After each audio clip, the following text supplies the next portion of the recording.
ሰላም ጤና ይስጥልን። የተለያዩ መረጃዎችን ይዘን ወደ እናንተ ቀርበናል። በኢትዮጵያ ውስጥ የሚገኙ ባንኮች የጥሬ ገንዘብ እጥረት እንዳጋጠማቸው ተሰምቷል። በሌላ ዜና በከተማዋ ውስጥ የሚገኙ ባንኮች እስከ ምሽቱ 3 ሰዓት ተኩል እንዲሰሩ ተጠይቋል።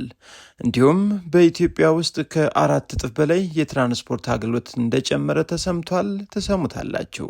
በሌላ ዜና መዳን የማይችሉ ግለሰቦች ሕይወት ማቋረጥ መጽደቁን ተከትሎ የተለያዩ የአካል ክፍሎችን ልገሳ የሚያካሄደው ክንውን በቅርቡ ሊጀምር እንደሚችል ተሰምቷል።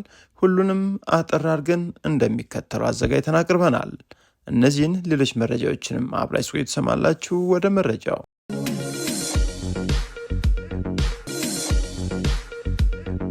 ጤና ይስጥልን። ዝርዝር መረጃዎችን አንባ እናስደምጣችሁ። በኢትዮጵያ ውስጥ ባሉ ባንኮች የገንዘብ እጥረት እንዳጋጠማቸው ተሰምቷል። የተወሰኑት የሀገሪቱ ባንኮችም የጥሬ ገንዘብ እጥረት እንዳጋጠማቸውና በውጭ ምንዛሬ ተመን ረገድም ከቅርብ ጊዜ ወዲህ ግምታዊ አስተሳሰብ መታየት በመጀመራቸው ጥንቃቄ እንዲደረግ ሲል የኢትዮጵያ ብሔራዊ ባንክ የገንዘብ ፖሊሲ ኮሚቴ አሳስቧል።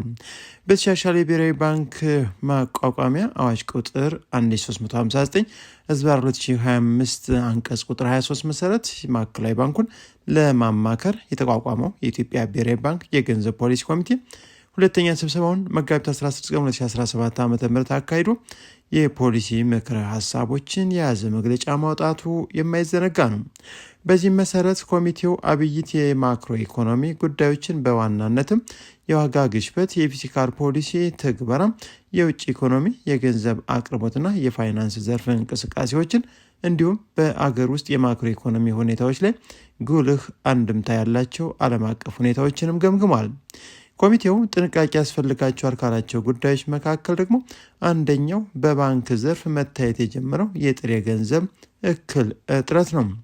የሀገሪቱ የባንክና የፋይናንስ ዘርፍ የተረጋጋ መሆኑን የገመገመው ኮሚቴው በተለይም የባንኩ ዘርፍ ዝቅተኛ የተበላሸ ብድርና በቂ ካፒታል ያለው መሆኑን በአዎንታ ተመልክቷል።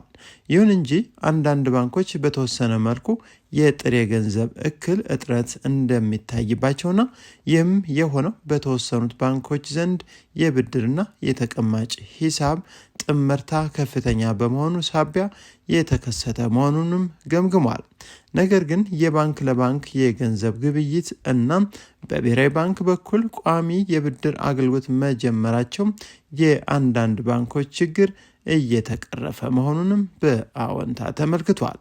ከውጭ ምንዛሬ አስተዳደር ጋር በተያያዘ ደግሞ በተለይም በውጭ ምንዛሬ ተመን በተመለከተ ከቅርብ ጊዜ ወዲህ ግምታዊ አስተሳሰቦች መታየት መጀመራቸው ኮሚቴውን ገምግመዋል።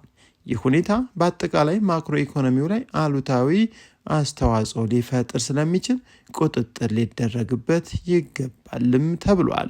ይህ በእንዲህ እንዳለ በአዲስ አበባ ውስጥ የሚገኙ ባንኮች እስከ ምሽቱ 3 ሰዓት አገልግሎት እንዲሰጡ ተጠይቋል።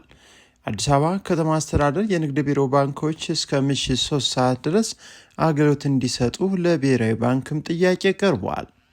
የንግድ ቢሮው እንዳለው እንደ ማንኛውም አገልግሎት ሰጪ የንግድ ተቋማት ዋና ዋና መንገድ ላይ የሚገኙ ባንኮች እስከ ምሽቱ 3 ሰዓት ከ30 ድረስ አገልግሎት የሚሰጡበት አሰራር እንዲዘረጋ የትብብር ጥያቄ ቀርቧል።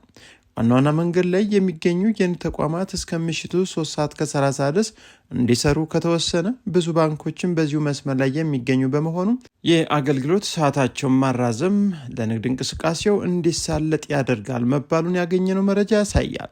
ይህን ተከትሎ ቢሮው በቀጥታ ባንኮችን የማዘዝ ስልጣን ስለሌለው የትብብር ጥያቄው በደብዳቤ ለማዕከላዊ ባንኩ ማቅረቡን ለመረዳት ተችሏል።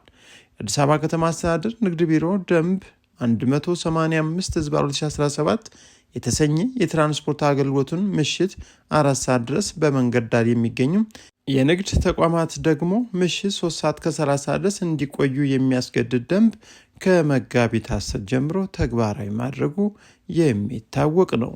ወደ ቀጣዩ ስናመራ ደግሞ ትራንስፖርት በ4 እጥፍ መጨመሩ ተሰምቷል። በትግራይ ክልል በተፈጠሩ የነዳጅ እጥረት አገልግሎት የሚሰጡ ተቋማትም እየተዘጉ መሆናቸውን የተገለጸው ለደርሶ መልስ የሚከፈል 20 ብር ትራንስፖርት ታሪፍ አሁን 80 ብርና ከዛ በላይ መሆኑን ነዋሪዎች ገልጸዋል። በትግራይ ክልል በተከሰተው የነዳጅ እጥረት ሳቢያም አስተዳደራዊ አገልግሎት የሚሰጡ ተቋማት እየተዘጉ መሆናቸውን የተገለጸው ለሪፖርተር አስተያየታቸውን የሰጡ የመቀሌ ከተማ ነዋሪ በከተማዋ ነዳጅ የሚባል ነገር የለም ብለዋል። በዚህም የተነሳ የትራንስፖርት ታሪፍ በከፍተኛ ሁኔታ መጨመሩም ተናግረዋል። ለምሳሌ ያሉ 10 ብር ያስከፍል የነበረው የትራንስፖርት ታሪፍ አሁን ከ30 ብር በላይ በአንድ ጊዜ እንደጨመረም ተናግረዋል። ታሪፉ በከፍተኛ ሁኔታ በመጨመሩ ወደ ሌሎች የክልሉ አካባቢዎችም ለመጓጓዝ አዳጋች ነው ሲሉም ገልጸዋል። ከዚህም ባለፈ መንግስታዊ አገልግሎት የሚሰጡ ተቋማት በዚህ ችግር የተነሳም አገልግሎት ለመስጠት ጫና ውስጥ እንደገቡም ጠቁመው በዚህም የተነሳ አገልግሎት ያቋረጡ አሉ። የአንዳንድ ተቋማት ሰራተኞች በእግራቸው እየተመላለሱ አገልግሎት የሚሰጡበት ሁኔታ እንዳለም አክለዋል። እንደ አጠቃላይ ሲታይም ጊዜያዊ አስተዳደሩን ለማዳከም ተብሎ ነው እንደዚህ እየተደረገ ያለው የሚል ግምት እንዳላቸውም ገልጸዋል። በመጨረሻም የተለያዩ የሰውነት አካልን ኩላሊትንና የወንድ ዘር ፈሳሽን ጨምሮ የአካል ክፍሎችን ልገሳን ለማስጀመር እንቅስቃሴ እየተደረገ መሆኑ ተገልጿል። በኢትዮጵያ የኩላሊትና የወንድ ዘር ፈሳሽን ጨምሮ የተለያዩ የአካል ክፍሎች ልገሳን ለማስጀመር እንቅስቃሴ ላይ እንደሚገኝ የኢትዮጵያ ደምና ህብረ ሕዋስ ባንክ አገልግሎት አስታውቋል። የወንድ ዘር ፈሳሽና የሰውነት አካል ልገሳን እንዲሁም መዳን በማይችል በስቃይ ውስጥ ያሉ ታማሚዎች በሐኪም እርዳታ እንዲሞቱ የሚፈቅደውን ሕግ ጨምሮም አዳዲስ የጤና አገልግሎቶችን መስጠት የሚያስችሉም ሕጎችን የያዘው የጤና አገልግሎት አስተዳደር ረቂቅ አዋጅ በሕዝብ ተወካዮች ምክር ቤት ቀርቦ መጽደቁ ይታወሳል። የሰውነት የአካል ልገሳን በተመለከተ ምን አይነት ደረጃ ላይ ይገኛል ሲባል ለተነሳው ጥያቄ የአገልግሎቱ ምክትል ዋና ዳይሬክተር ጤናዬ ደምሴ ተቋሙ ከዚህ ቀደም የደም አገልግሎትን ብቻ ይሰጥ እንደነበር አስታውሰው በ2015 ዓ.ም ደግሞ የአይን ብሌን ልገሳን በማካተት እየሰራበት እንደሚገኝም ተናግረዋል። በአሁኑ ወቅት ህብረ ሕዋስን ጨምሮ የተለያዩ የሰውነት አካል ልገሳን ለማከናወን አዲስ ኃላፊነት መቀበሉን ጨምረው ገልጸዋል። በዚህም መሰረት ሂደቱ እንደ አይን ብሌን ልገሳ ሁሉም በፈቃደኝነት የተመሰረተና ሰዎች በህይወት እያሉ በሚገቡት ቃልና ፊርማ መሰረት የሚከናወንም ሲሆን ኩላሊትን ጨምሮ የተለያዩ የአካል ክፍሎችን ያጠቃለለ ነው ብለዋል።